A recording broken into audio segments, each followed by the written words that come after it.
እኔ እንኳን ለመናገር በእውነት ሀሳቡ አልነበረኝም። ለመታደም ሂደቱን ለመከታተል ወዳጆቼ በጋበዙኝ መሰረት ይህንን መልካም ጅማሮ ለማየት ለመመስከር ነበር የመጣሁት። ያልታሰበ እድል ነው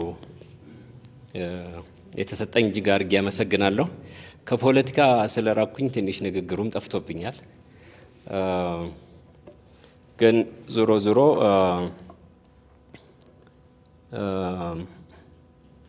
ትልቅ ጅማሮ እንደሆነ አምናለሁ። ኢትዮጵያዊነት ደጋግማችሁ እንዳላችሁት ብዙ ፈተና ውስጥ ወድቋል። አንደበታቸው ያልተገራ፣ ታሪካቸውን በቅጡ የማያውቁ፣ በዘመናዊ የጎሳ ፖለቲካ የሰከሩ ሰዎች የሚያረክሱት ሆኗል። አድዋን ደጋግመን እናነሳለን፣ አንስታቸዋል። አድዋ ላይ የነበረን ባንዲራ የአድዋ አባቶቻችን የሞቱለትን ባንዲራ ይዞ መታየት መልበስ ከማስነወር ከማሰደብ አልፎ የሚያሳስር የሚያስደበድብበት ጊዜ ላይ ደርሰናል። በአጋጣሚ እኔም በዚህ በባንዲራ ምክንያት ናትናኤል አለ ከናትናኤል ጋር ታስረን ነበር 12 ቀን ለምን ይህንን ባንዲራ አደረጋችሁ በሚል። ግን ያ አድዋ ላይ የታየው የኢትዮጵያዊነት መንፈስ ዝም ብሎ መንፈስ አይደለም፣ የሚሞት መንፈስ አይደለም፣ ተዳፍኖ የሚቀር መንፈስ አይደለም። በየዘመኑ እንደዚህ አይነት ፈተና ውስጥ ወድቀዋል። ለምሳሌ 97ን ታስታውሳላችሁ።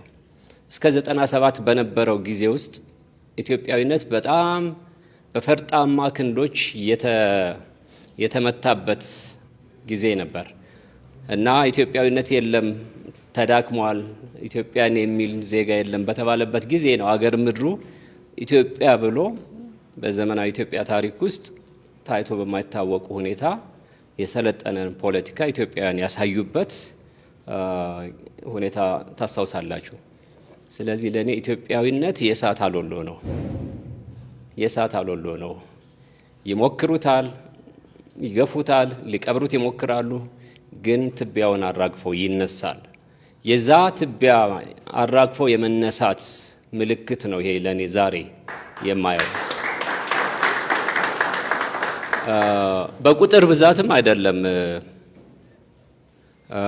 በፓርቲዎች ብዛትም አይደለም ጥራት የሚታየው፣ በስብሰባ አዳራሽ በሞላ ሰውም አይደለም። አንድ ሰውም ሊሆን ይችላል፣ ሁለትም ሊሆን ይችላል። ነገር ግን በሀሳብ ጥራት ባነገባችሁት በሀሳብ ጥራት ነው የምትመዘኑት።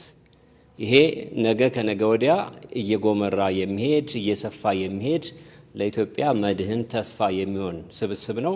ይሄንን የሰራችሁ ለዚህ ትጋት ያደረጋችሁ ሰዎች ወንድሞቼ፣ እህቶቼ እንኳን ደስ ያላችሁ።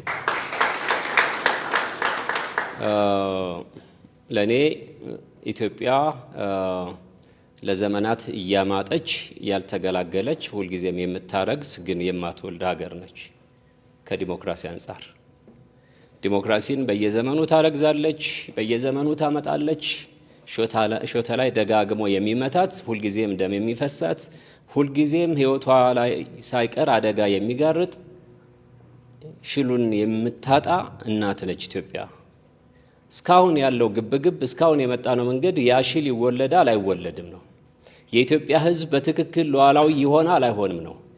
አምባገነኖች ናቸው ሉዓላዊ የሚሆኑት ወይንስ ዜጋ ነው ሉዓላዊ የሚሆነው የሚለው ጥያቄ እስካሁን በፖዚቲቭ ልንመልሰው አልቻልንም። እስካሁን ሉዓላዊ እየሆኑ ያሉት አምባገነኖች እንጂ የኢትዮጵያ ሕዝብ በታሪኩ ሉዓላዊ ሆኖ አያውቅም። አንድም ቀን ዜጋ በዜግነቱ ተከብሮ አያውቅም። ሁልጊዜም የአምባገነኖች አርጩሜ የሚያርፍበት፣ በኢኮኖሚ የሚዳሽቅ፣ በኑሮ መከራውን የሚያይ፣ ተዋርዶ በአገሩ ላይ ዝቅ ብሎ የሚኖር ሕዝብ ነው ያለው። ያ መለወጥ አለበት። እኛ እንደ ሰው የምንሆን ከሆነ ኢትዮጵያ እንደ ሀገር የምትሆን ከሆነ ይሄ ግንኙነት መቀልበስ አለበት። ከመካከላችን የወጡ ያልተቀጡ ጎረምሶች አምባገነን ሆነው በሚመሩት ሀገር ውስጥ ሰው ክቡር አይደለም። በኢትዮጵያ ሰው ክቡር ባልሆነበት ሁኔታ ኢትዮጵያ ታላቅ አትሆንም። ድልድይ ሊሰራ ይችላል፣ ሌላ ነገር ሊሰራ ይችላል።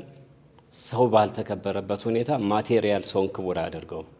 ትልቁ ነገር ሰው በሀገሩ ላይ አንገቱን ቀና አድርጎ ተከብሮ ከማንም ሳይበልጥ ከማንም ሳያንስ የሕግ ልዕልና ኑሮት ተከብሮበት የሚኖር ሀገር በሌለበት ሁኔታ ሌሎች ነገሮች ሁሉ ከተረትም ያንሳሉ፣ ከተረትም ይቀላሉ። ስለዚህ ትልቁ ነገር የዜጋው ሕይወት የዜጋው መብት የሚከበርባት ኢትዮጵያ ዲሞክራሲን የምትወልድ ሀገር አዋልደን ካለፈን የዛን ጊዜ ሰው ነን። ዲሞክራሲ እስከሌለ ድረስ ሰው አይደለንም። ስለዚህ ይሄ የሰውነት ጉዞ ነው። የሰውነት ጉዞን የጀመራችሁት ይሄን ማስፋት ማጎልበት ያስፈልጋል። ከሁሉ ነገር ደስ ያለኝ ነገር እኔ በፖለቲካም ትንሽ እንደቆየ ሰው ስለ ሀገር አይወራም፣ ስለ ችግሩ አይወራም። ቅድም ከአንድ ወንድሜ ጋር ከትግራይ ከመጣ ከአንድ ወንድሜ ጋር እያወራ ነበርና ብዙ ጊዜ በሚደረጉ ውይይቶች ውስጥ የሰዎችን ንግግሮች ስትሰሙ እኔም የኤጎ ትግል አለ በውስጣችን። እኔ ስማችን ሲጠራ ደስ ይለናል፣ የራሳችን ፓርቲ ሲጠራ ደስ ይለናል። ኢብን እንታገልለታለን ከምንለው ህዝብና ሀገር በላይ የኛ ስም ነው የሚያራጀን። እና አሁን ይሄ እናንተ በመካከላችሁ ያሳያችሁት መከባበር ለስልጣን ሳይሆን ችግሩን ለመፍታት ከናንተ ላይ አይኖቻችሁን አንስታችሁ ወደ ችግሩ ማየት መቻል ትልቅነት ነው። የዚህ ሀገር የብዙዎቻችን ምናልባትም በዓለም ላይ የሰዎች ጠላት ኢጎአችን ነው የሚያራጀን። እኔ ሰው እኮ ኢጎውን ቢያሸንፍ ከሁሉ በላይ የከበረው ሰው እሱ ነው። ሰው ዝቅ ባለ ቁጥር፣ ሰው ወገኑን ባስቀደመ ቁጥር፣ ሰው ሀገሩን ባስቀደመ ቁጥር፣ ሰው ችግሩ ላይ ትኩረት አድርጎ ችግር ለመፍታት በሄደ ቁጥር ታላቅ የሚሆነው የዛን ጊዜ ነው። ስም ስለተደረበ አይደለም፣ እከሌ ስለተባለ አይደለም። የራሱን ኢጎ አሸንፎ ለሌሎች ሲኖር ራሱን ዝቅ አድርጎ ችግሩን ግን አይቶ ለመፍታት የሚሰራ ዜጋ ያ ትልቅ ልዕልና ያለው ዜጋ ነው። ስለዚህ እሱንም ጅማሩ አይቻለሁ። እንኳን ደስ ያላችሁ። አሁንም ይሄ መበርታት አለበት። የዚህ ሀገር ጸር ውዳሴ ካላሰማችሁ የሚሉ መሪዎች፣ ካልተመሰገንን ካልተባልን ካልጻፋችሁልን የሚሉ መሪዎች ወደው አይደለም፣ ኢጓቸው ነው ጠላታቸው። ግን ኢጓቸውን ቢገሉ ታላቅ መሆን የነበረውን ህልማቸውን እውን ያደረጉት ነበር። ጋንዲን ብዙ ጊዜ ጠቅሳለሁ። ጋንዲ ሁልጊዜ ዝቅ ብሎ ነው የሚኖረው።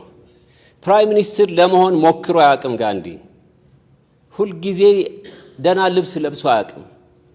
ግን ስለ ህንድ ከዛ በኋላ ብዙ መሪዎች መጥተዋል።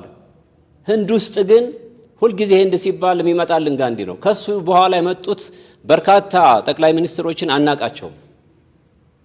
ያ ሰው ያደረገው ምንድነው? ሁልጊዜም ራሱን ዝቅ አድርጎ የሀገሩን ችግር ለመፍታት ነው። በለበሰው ልብስ ለመከበር አይደለም፣ በሚኖርበት ቤት ለመከበር አይደለም፣ በቤት በመሄድ በመከበር አይደለም፣ በደሃ ህዝብ ላይ በመታየት አይደለም። ግን ከህዝቡ መሃል ሆኖ ራሱን ዝቅ አድርጎ ችግሩን ለመፍታት ነው የኖረው። እና ዛሬ ህንድ ሲባል ከህንድ እኩል ከሀገሩ እኩል ገዝፎ ከሞተ ከብዙ ዓመት በኋላ ያ ሰውዬ ይታያል። በአሜሪካም እንደነ ዶክተር ኪንግ እንደነ ማንዴላ አይነት ሰዎች ከሁሉ በላይ ሀገራቸውን ያስቀደሙት። ማንዴላ አንድ ተርም ብቻ ተወዳድሮ ነው የተወው፣ እየቻለ እየተወደደ እየተፈከረ። ስለዚህ ኢጓችንን እናሸንፍ፣ ሀገራችንንና ህዝባችንን እናስቀድም። ብዙ ስራ ይጠብቃችኋል። ይሄን ነገር አስፍታችሁ ልትሄዱበት ይገባል። በዚህ እንዳትኮፈሱ። ይሄን እርሱት።